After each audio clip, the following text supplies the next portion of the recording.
Hello, hope you're doing well today. Wanted to do a discussion about the build-up to World War I as we're beginning the course in the war in this political cartoon, I guess we'll call it. You see at the end of the rowboat, um, Kaiser Wilhelm or William the Second.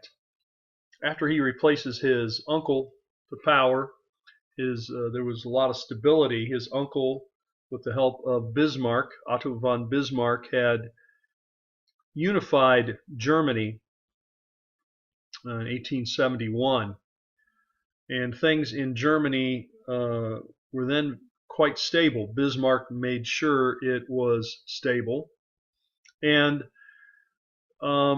when the new Kaiser, comes to power, he is very ambitious, and he wants to, in fact, make Germany much more a powerhouse. One of the things that had happened, since Germany was unified very late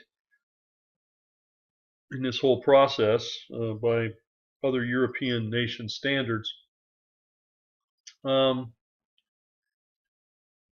we'll see that Germany will be, I like to say they were trying to catch up with the rest of Europe, especially with Great Britain. Many of the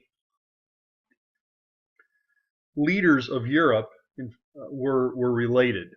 That's how we get the phrase the Blue Bloods. In fact, when Queen Victoria one time had a sort of family reunion, we might say, there were representatives there of every European monarchy at that time, including Russia, Germany, France, and so forth. They were all there. They were all related to her.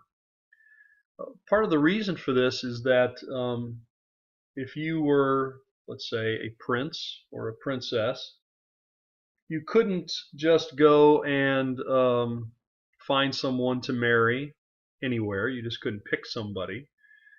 Basically, you had to have that marriage arranged, and it had to be someone that you were suitable for, socially speaking. So what this would mean then is that a call would go out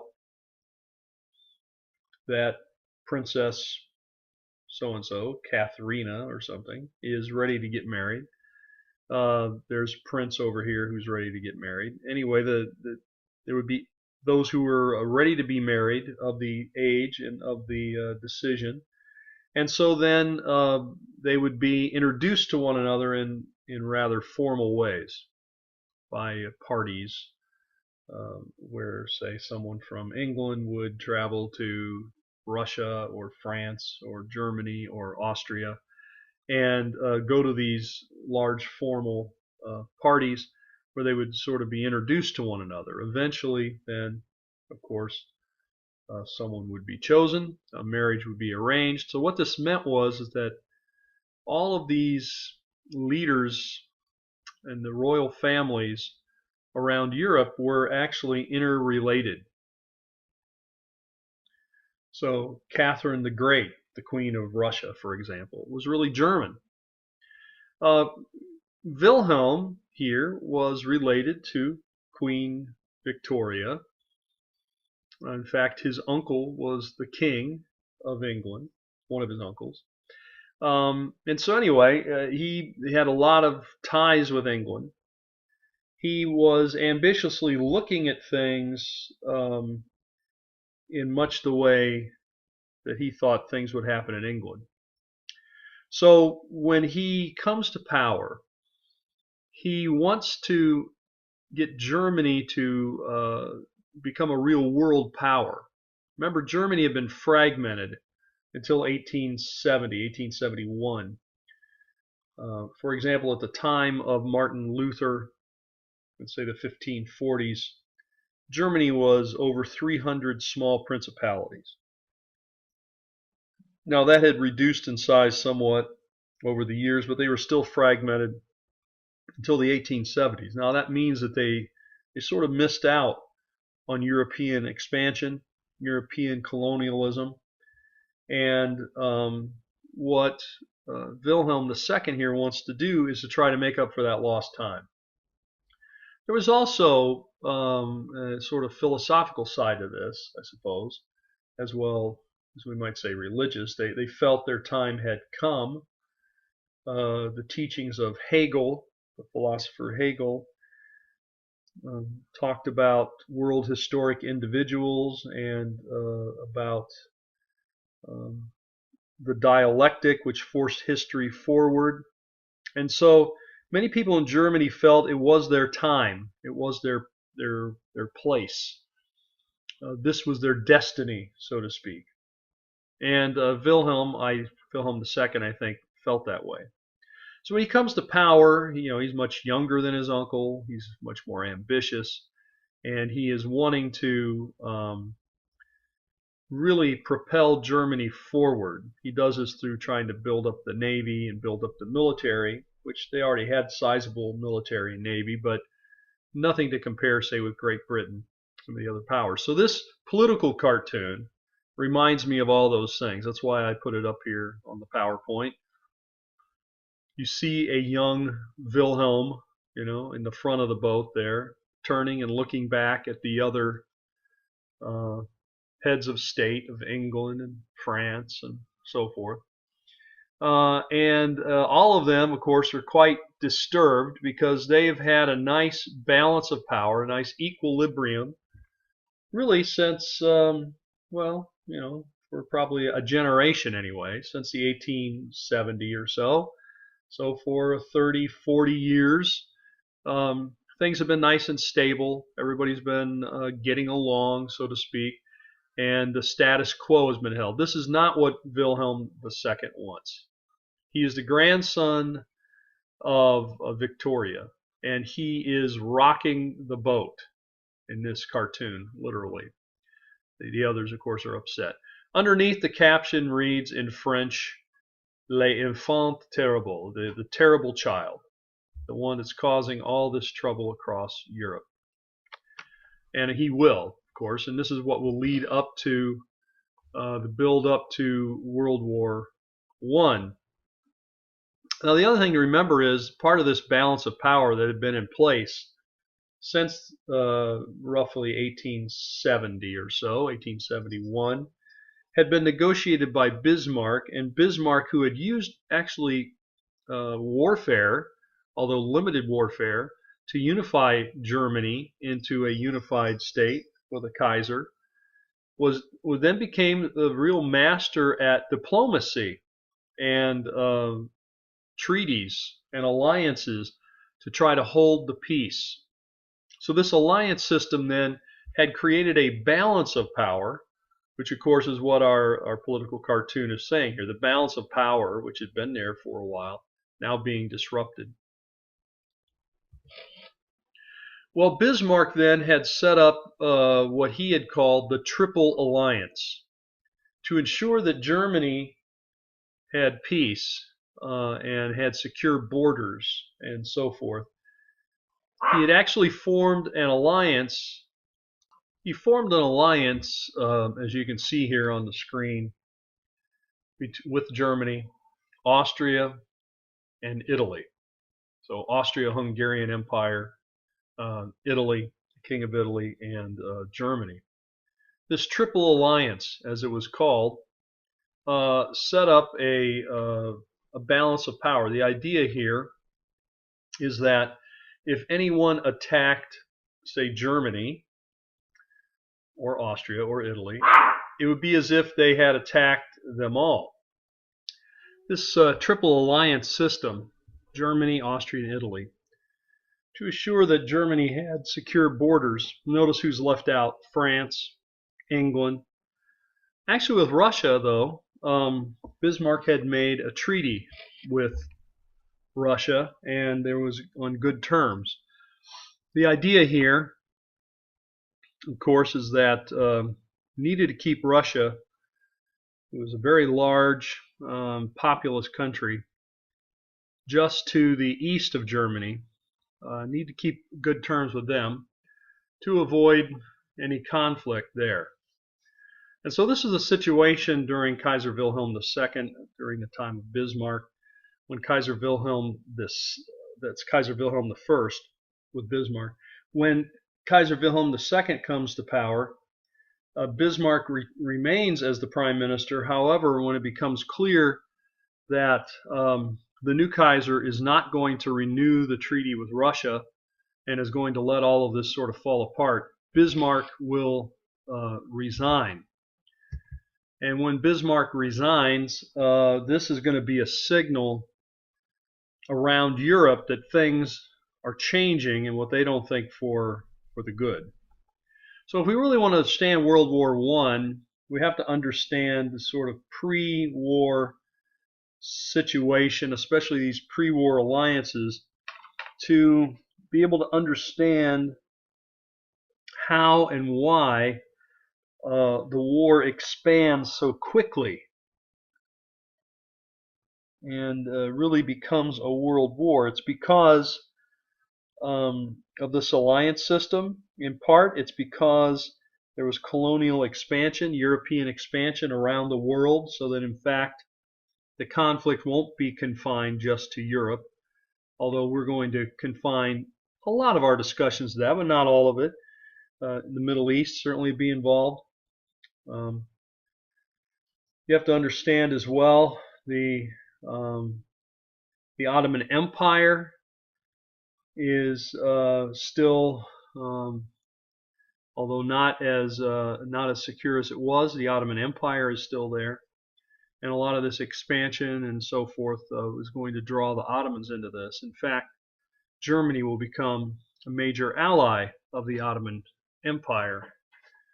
Well, at any rate, this is a situation then as the Kaiser comes to power.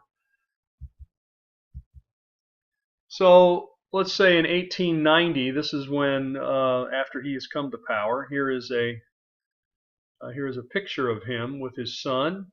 I think he looks quite a bit like our current son of Queen Elizabeth, right? If you take a look, I think you see a lot of connections there to the royal family in England. At any rate, Charles, I think he looks a little bit like Charles. Kaiser Wilhelm then II will say in 1890 there will be no agreement with the Russians. He's not going to renew that treaty with the Russians. Bismarck, in protest and of course in realization that he doesn't want to be involved in the sort of dismantling of this system that he had set up that brought the unification and the relative peace to Germany for 40 years, resigns. This then leaves the young Kaiser on his own, and as you might have picked up on as well in the reading and some of the videos we watched, Kaiser Wilhelm, here I got Wilhelm down here, all right, I got William up here, it's the same person. He has a problem with his arm. His arm, I believe his left arm, is not fully functional even from birth. And I think, as you know, some people try to psychoanalyze people. I think it's hard enough to figure out people than to try to psychoanalyze people who are long dead. But at any rate, this obviously had an effect on him, and his perception of himself and his power and so forth. At any rate, he is he is going to now be left without the guidance of Bismarck, and this sends a signal around Europe. So, since Russia cannot have an agreement with Germany, the Kaiser doesn't want it, they make an agreement with France. France is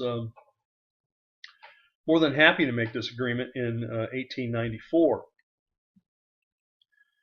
And so, you know, here we are now, some 20 years before the war, and we already see the sort of the die is cast, so to speak, that this conflict is going to come. And I think most people realize that. In fact, some people welcomed it.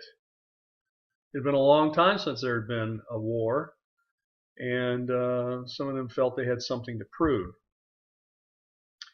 Well, England will make an alliance as the Germans begin to grow in power, build their navy, and so forth. Something rather unusual. The French and the English usually do not get along down through history, but they actually form an alliance in 1904, 10 years before the war. And then, of course, shortly thereafter, England will form an alliance with Russia in 1907. And so now what we have is an alliance, a triple, we have the triple alliance. Here we have the triple entente. A triple alliance will come about over a, roughly 13-year period. It forms in response to Germany and the Triple Alliance of Germany. So this is called then the Triple Entente. This is formed in 1907, where again a mutual non-aggression pact. In other words, if, and in this case, of course, they're worried about Germany, if Germany attacked Russia or if Germany attacked France, then it would be as if Germany had attacked all three of these countries at once. Likewise, on the flip side, if anyone attacked Germany or Austria or Italy, at least in theory, it would be as if they attacked, all of them had attacked Germany or all of them at once. So the idea here was, I suppose, the idea was this would stop war. This would prevent it or deter it because it would make it so costly. Most people down through history have fought wars, certainly started wars, only when they thought they could win the war. Okay, I won't say that's 100%, but typically you don't go into a war knowing you're going to lose. Certainly don't start it if you think you're going to lose. And so the idea here is to make it so costly that Germany would say, well, I don't want to have to take on Russia and France and England all at once, so I will leave France alone, let's say. At least that's the idea. So now what we have set up in pre-World War I Europe is the Triple Alliance, the German side, and the Triple Entente, which, what do we call that? The French side, the Russian side, the English side. Really one of the main players here is England. England feels threatened that they had not been challenged, because they kind of stay out of some of the continental dealings. As we saw recently over the summer, England voted to pull out of the European Union, which of course has some people quite upset. I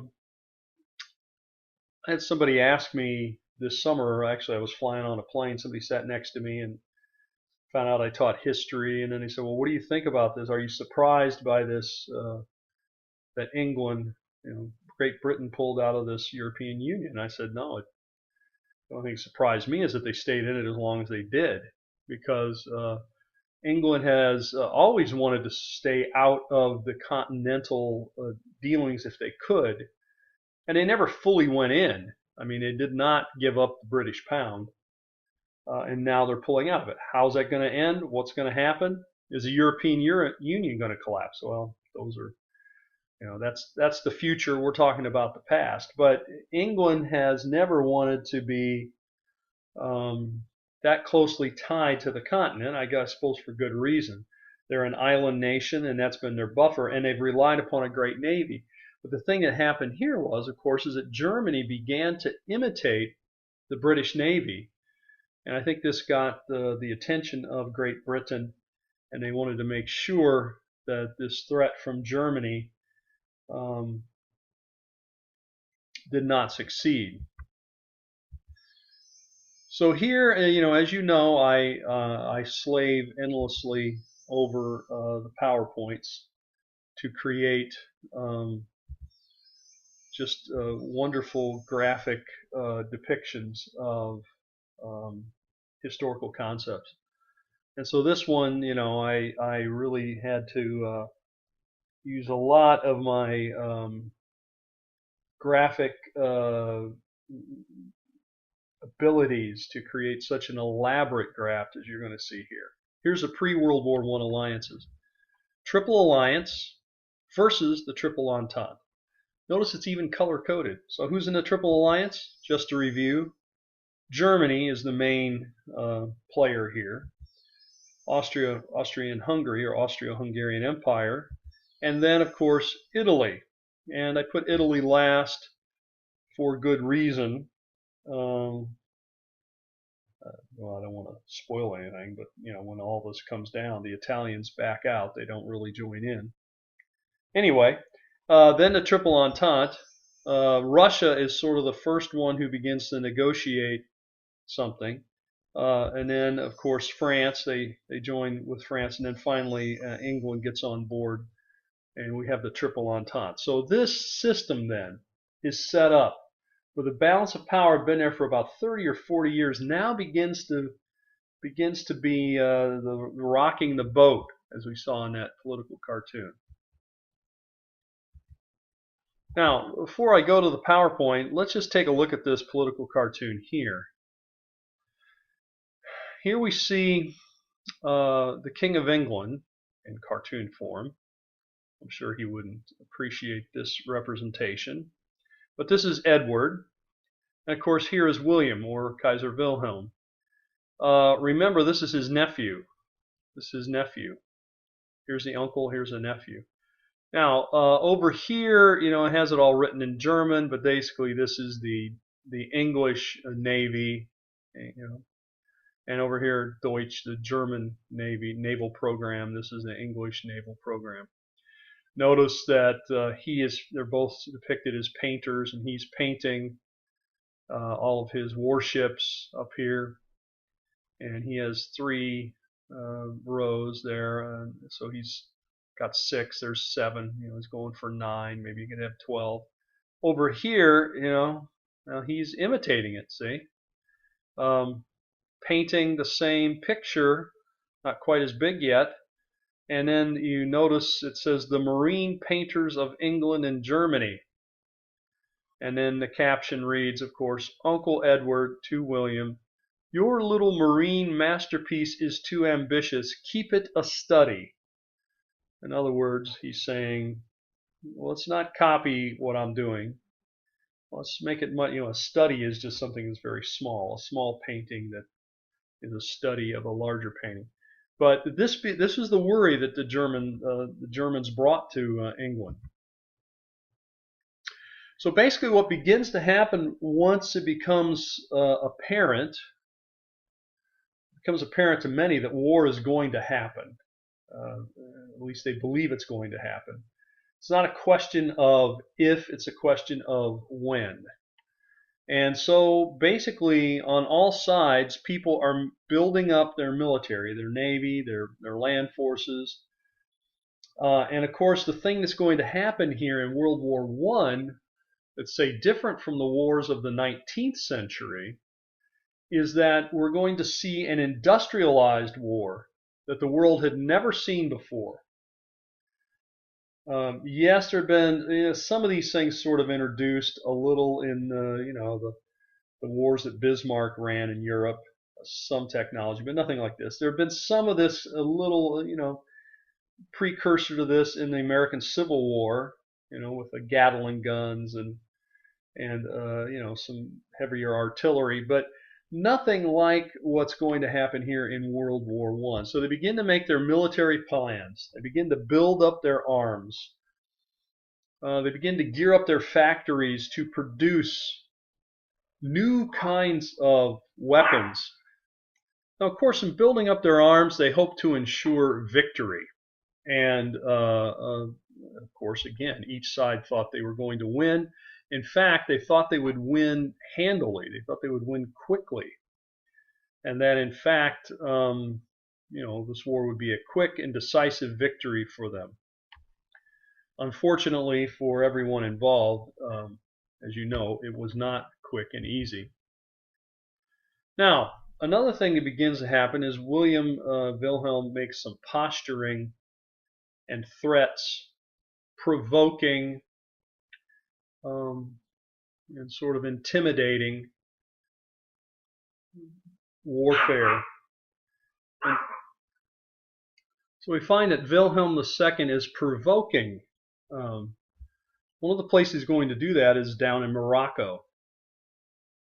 So perhaps World War I could have started over a conflict in Morocco. Of course it didn't. But he did provoke it. Why? Morocco was a protectorate of France. And so Wilhelm went there and began to stir up trouble, basically. France, rather than wanting to leave Morocco, France was planning on making Morocco a colony.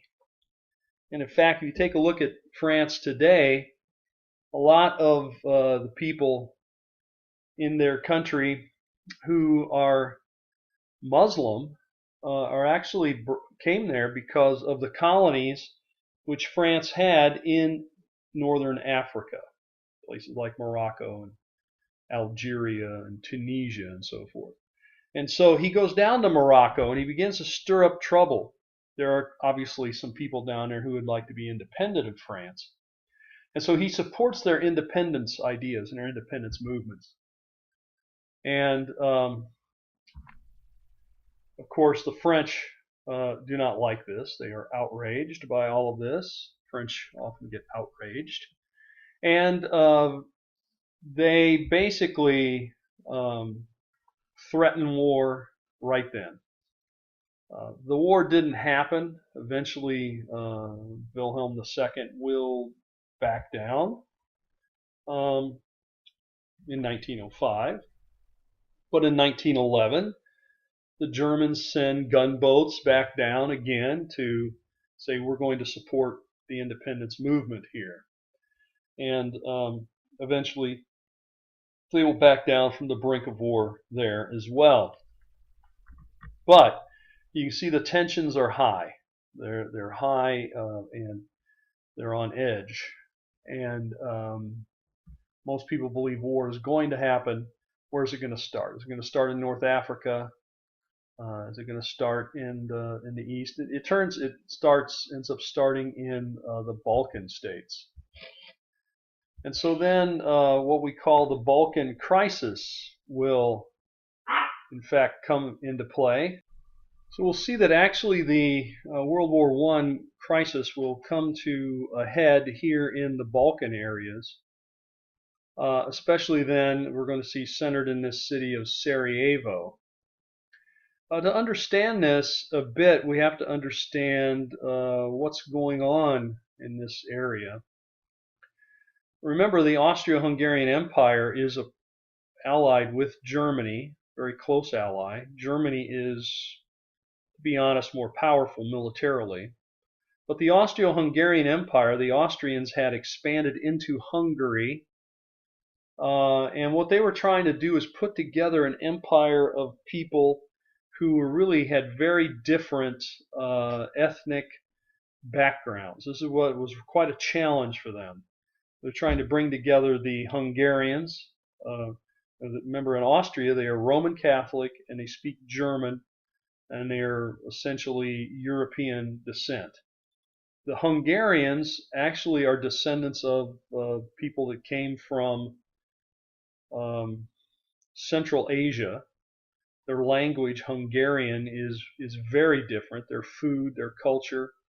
They were pagan when they first came to Europe, but then they convert to Eastern European religions. Some of them are Roman Catholic eventually. But when you get down into this part of the area that the Austro-Hungarians are interested in, you have, for example, Bosnia. Bosnia was a territory which the Austro-Hungarian Empire had just incorporated just a few years before the war.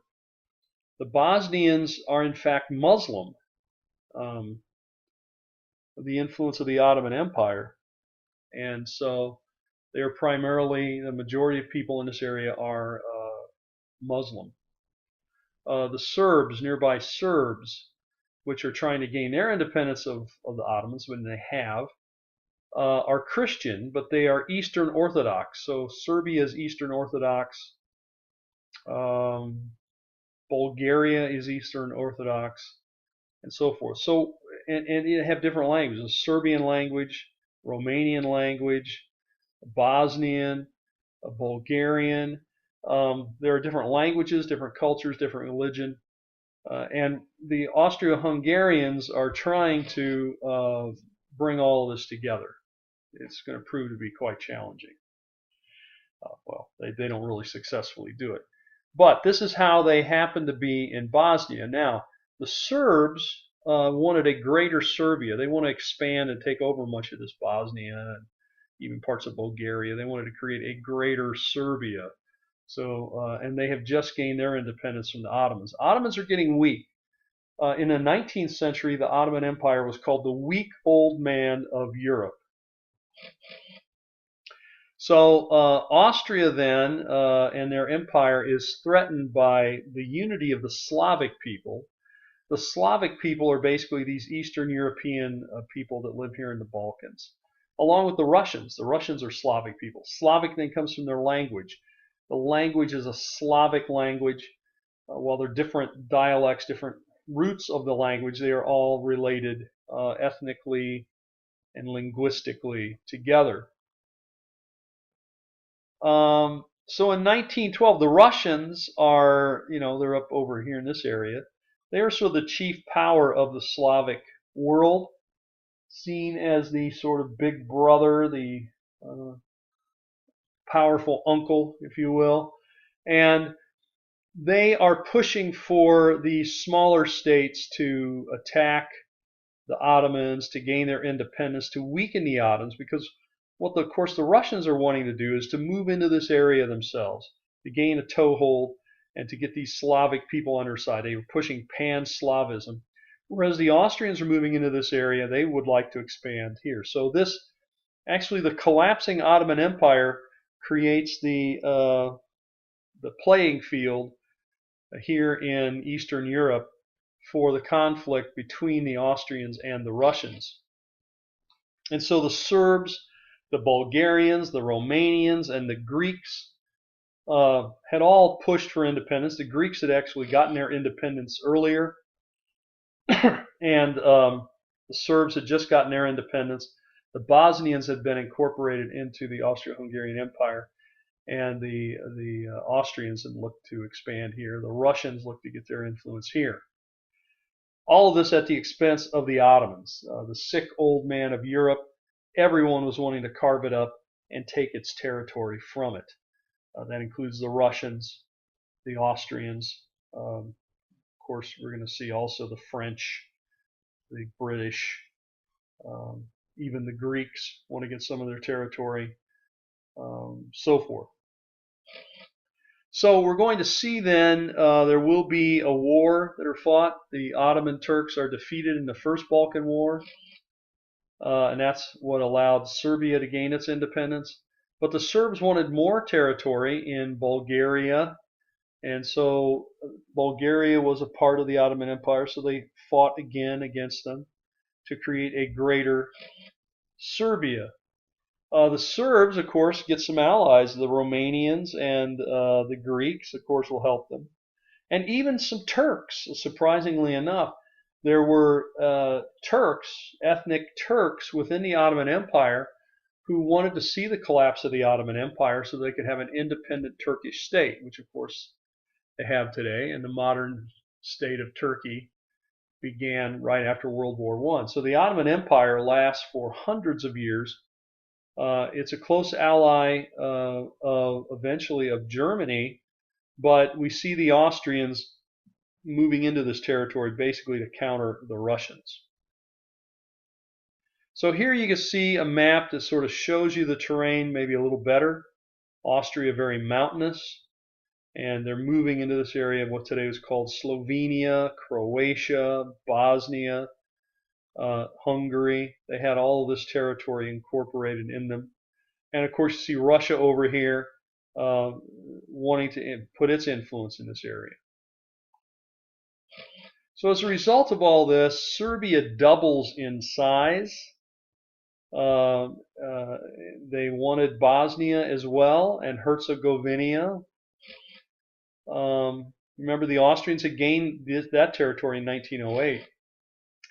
And so this left the situation very tense as you approach 1914. June of 1914, we have a very tense situation in Europe, especially in Eastern Europe.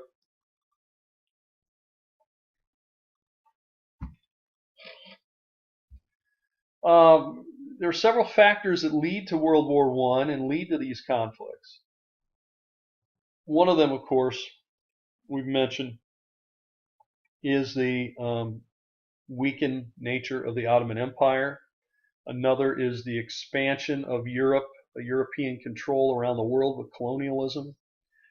Also leading to this is a form of nationalism, thinking that your nation is the best. And the Germans thought they were the best. The British thought that they were the best, and so on. And so this also led to it. Nationalism is going to be a critical element in the onset of World War I. Also, we've mentioned the alliance system, the treaties between Russia, France, and Great Britain against Germany, Austria, and Italy. The Triple Alliance and the Triple Entente.